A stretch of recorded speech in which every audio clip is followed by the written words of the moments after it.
जय मसीह की प्रिय विश्वासी भाई एवं बहन, प्रभु यीशु का हम धन्यवाद करें। एक और आनंद से भरे प्रभु की उपस्थिति और सामर्थ्य से और की सारी प्रतिज्ञाओं की पूर्ति से भरे आज के दिन के लिए प्रभु आज भी हमारे साथ अपनी संपूर्ण सामर्थ्य के साथ, आशीषों की भरपूरी के साथ हमारे साथ है। धन्यवाद हो प्रभु का, जो अपने वादे को कभी नहीं भुलाता, कभी अधूरा नहीं छोड़ता।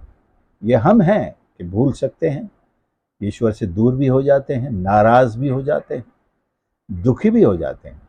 परीक्षाओं का सामना करते हुए कई बार हम बहुत ज्यादा दुखी हो जाते हैं, परंतु आज परमेश्वर का वचन हमें यही बताना चाहता है, इन परीक्षाओं से आगे हम सब के लिए महिमा का एक बहुत सुंदर एक अवसर है। परमेश्वर की उपस्थिति में, उसके आनंद में प्रवेश करने का एक सुंदर मौका है। तो आज के संदेश को रोमियो 8 और उसके 18 से लेते हैं। क्योंकि मैं समझता हूं कि इस समय के दुख और क्लेश उस समय के सामने, उस महिमा के सामने जो हम पर प्रकट होने वाली है, कुछ भी नहीं है। आज के दुख और क्लेश उस महिमा के सामने जो हम पर प्रकट होने वाली है, कुछ भी नहीं है। तो हम दुखों से एक महिमा की ओर आगे बढ़ रहे हैं। ये हर एक विश्वासी के लिए बड़े, यानी कि अपने आप को उत्साहित करने का, हिम्मत देने का और आनंदित यहां तक कि होने का एक अवसर है। परमेश्वर का वचन झूठ नहीं बोलता है। आज के आपके हालात हमेशा नहीं रहेंगे, और हमेशा से मतलब इस संसार से नहीं है। हालांकि यहां भी हालात सुधरते हैं, हम बुरे से अच्छे दौर में आते हैं, कई लोग अच्छे दौर से बुरे में भी चले जाते हैं, लेकिन परमेश्वर की संतान के जीवन के लिए परमेश्वर साथ है तो कोई बुरा दौर भी बुरा नहीं होता है, क्योंकि परमेश्वर उन्हें संभालता है। तो प्रलोभन से महिमा की तरफ या दुख और क्लेशों से महिमा की तरफ आगे बढ़ने के लिए, वहां पहुंचने के लिए हमारे अपने एटीट्यूड में, हमारे व्यवहार में, हमारी सोच में, या कहें हमारे कमिटमेंट में, समर्पण में एक ऐसी भावना होनी चाहिए कि ये सब क्षणभंगुर है, अस्थायी है, ये मेरी नियति नहीं है। दुख, क्लेश, प्रलोभन, सताव, निंदा, ये मेरी नियति, मेरा डेस्टिनी नहीं है। मेरी डेस्टिनी, मेरी नियति परमेश्वर के साथ रहना है, परमेश्वर के आनंद में आनंदित होना है, यीशु के साथ आनंद करना है। वो मुझे अपने साथ राज्य करने के लिए बिठाएगा। वो है हमारी डेस्टिनी। हमारा फोकस हमारी डेस्टिनी पर होना चाहिए, वर्तमान के क्लेशों पर नहीं, वर्तमान के दुखों पर नहीं। प्रभु यीशु के ही जीवन को हम लें। मत्ती 4 अध्याय में जब उनकी परीक्षा हुई थी, क्या कोई कह सकता था कि ये यीशु की डेस्टिनी है? शैतान किस तरह से उनको परीक्षा में डालता है, संदेह में डालता है, नाश करने के लिए पहाड़ से कूदने के लिए कहता है, और उसकी पूजा आराधना करने के लिए उकसाता है। मुझे दंडवत कर, मैं तुझे ये सब दूंगा। आज दुनिया में बहुत से लोग हैं जो शैतान को दंडवत करते हैं, और उनके पास दुनिया की वो सारी दौलत है, ताकत है, शोहरत है, राज्य है, शक्तियां उनके अधीन हैं। लेकिन क्या नहीं है? वो नहीं है जो उनके जीवन में हमेशा के लिए होना चाहिए। अनंत जीवन, उद्धार, परमेश्वर की संगति में रहना, वो नहीं है। और बड़े जल्द उनके ये सारे दौलत, ये सारा घमंड, ये सारी शान और शौकत चकनाचूर हो जाएगी। यीशु मसीह के बारे में दानियल ने देखा था, एक पत्थर जो अपने आप से उखड़कर निकला पहाड़ से, और उसने उस मूर्ति को ऐसा मारा जो चकनाचूर हो गई। ये बड़े बड़े साम्राज्य जो अपने आप को समझते थे कि हमारा साम्राज्य दुनिया में कभी खत्म नहीं होगा, हमारा सितारा हमेशा बुलंद रहेगा, हम दुनिया पर राज करेंगे, हमारे पास वो शक्ति है, हमारे पास इतना धन दौलत है, 7 तो क्या 70 तो क्या 7,000 पीढ़ियां भी खाती रहेंगी, लेकिन वो अपनी ही पीढ़ी से आगे न बढ़ सके। उनकी ही अपनी अगली पीढ़ी ने उनका गला घोंट दिया, उनकी अगली ही पीढ़ी दाने दाने के लिए मोहताज हो गई, रहने के लिए जगह नहीं मिली। ये इतिहास है। प्रभु यीशु ने शैतान के हर प्रलोभन का इनकार किया और अपने आप को परमेश्वर के अधीन रखा, पिता परमेश्वर के आज्ञा में चलाया। यही शिक्षा आपको और मुझे भी मिलती है।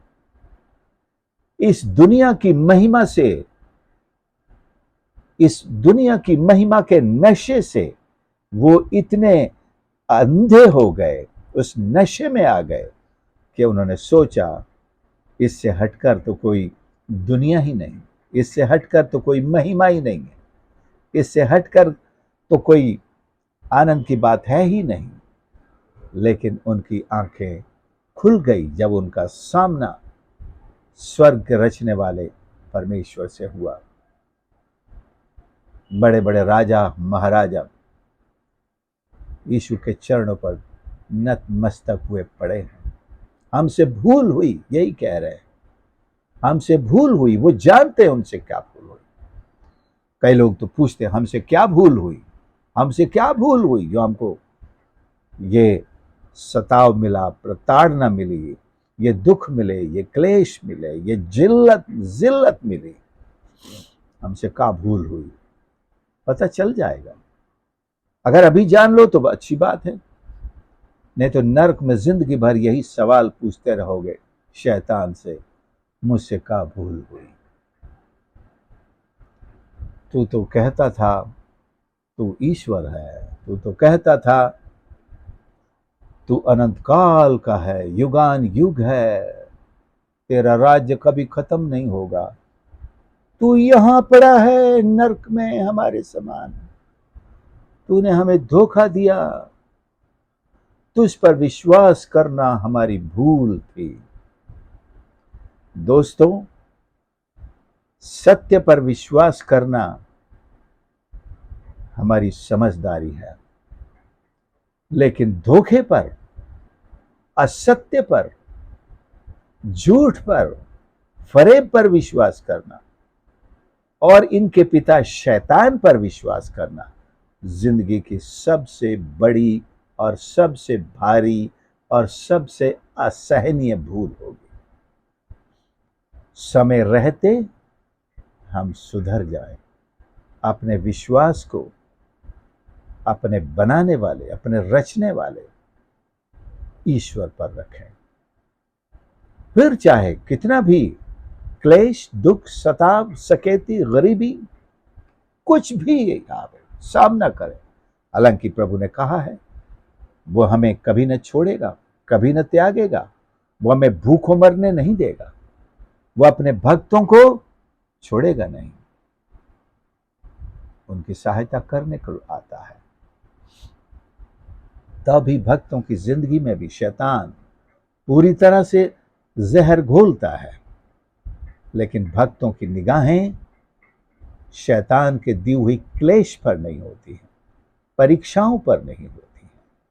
उनकी निगाहें उससे पार परमेश्वर की ओर होती हैं, जो हमारे लिए महिमा का मुकुट लेकर खड़ा हुआ है। और ये मुकुट न कभी मुरझाएगा, न छीना जाएगा। और इस मुकुट के साथ जुड़े हैं हमारे आनंद। वहां पीढ़ियों की बात नहीं की जाती, क्योंकि एक पीढ़ी जाती नहीं कि दूसरी पीढ़ी की बात की जाए। वहां हम कायम रहेंगे। पीढ़ियों की बात तो केवल इस दुनिया में होती है। स्वर्ग राज्य में पीढ़ियों की बात नहीं होती। आपकी सारी पीढ़ियां जो यहां पर हैं, स्वर्ग राज्य में जाएं, आपके साथ हमेशा हमेशा हमेशा हमेशा रहेगी। आपको नहीं कहना पड़ेगा, अगली पीढ़ी में ऐसा होगा। स्वर्ग का ये जुमला है ही नहीं, ये इसी धरती का जुमला है, क्योंकि आप युगान युग जीवित रहने वाले हैं, परमेश्वर के साथ रहकर आनंद करने वाले हैं। और मैंने जो इस विषय में खास शब्द का इस्तेमाल किया है, दुख और क्लेश से महिमा की ओर, महिमा से महिमा में बढ़ते चले जाएंगे। महिमा पर भी इंक्रीमेंट मिलते रहेंगे, एक जैसा नहीं। आपका तेज बढ़ता रहेगा। परमेश्वर का धन्यवाद इस सुंदर वचन के लिए। मैं आपको उत्साहित करना चाहता हूं, आज आप जिस भी हालात में हैं उसे सकारात्मक लीजिए, यीशु के हाथ सौंप दीजिए, प्रार्थना में लगे रहिए। ये सब कुछ बदल जाएगा और आनंद में बदल जाएगा, और आपसे हमारा प्रभु, आपका प्रभु जो शब्द कहने वाला है, उससे सारे स्वर्ग में एक सम्मान बढ़ने वाला है। मेरे विश्वास योग्य सेवक, यहां ऊपर आ जा। प्रभु का धन्यवाद हो इन सुंदर वचनों के लिए। हम प्रतिदिन प्रभु के लिए अपना जीवन पूरी पवित्रता के साथ, सामर्थ्य के साथ, विश्वास से भरकर और आगे की ओर देखते हुए बिताने पाए। परमेश्वर हमारी सहायता करेगा, निश्चित हमारी सहायता करेगा। पहला कुरिन्थियों 15:57 जरूर मैं पढ़ना चाहूंगा, जहां लिखा है, परंतु परमेश्वर का धन्यवाद हो जो हमें हमारे प्रभु यीशु मसीह के द्वारा विजय देता है। कौन सा दुख, कौन सा प्रलोभन आपकी जिंदगी को खत्म करना चाहता है, अगर उनसे मौत भी आ जाए तो भी ये मौत की हार है, हमारे विश्वास की जीत है और हमारे सारे उन प्रतिज्ञाओं की जीत है, हमारी आशा की जीत है, हमारे प्रभु की जीत है। प्रभु हमारी सहायता करे। प्यारे प्रभु हमारे परमेश्वर, हम धन्यवाद करते हैं आपके इस पवित्र वचन के लिए। खुदावत जो हमें इस संसार के सारे क्लेशों में, दुखों में, प्रलोभन में, सकेती में प्रभु जी आपकी ओर ताकते हुए, विश्वास से लबरेज रहते हुए जीने और आपकी गवाही देने और आपकी सेवा करने में ईमानदार रहने के लिए सिखाता है। धन्यवाद करते हैं।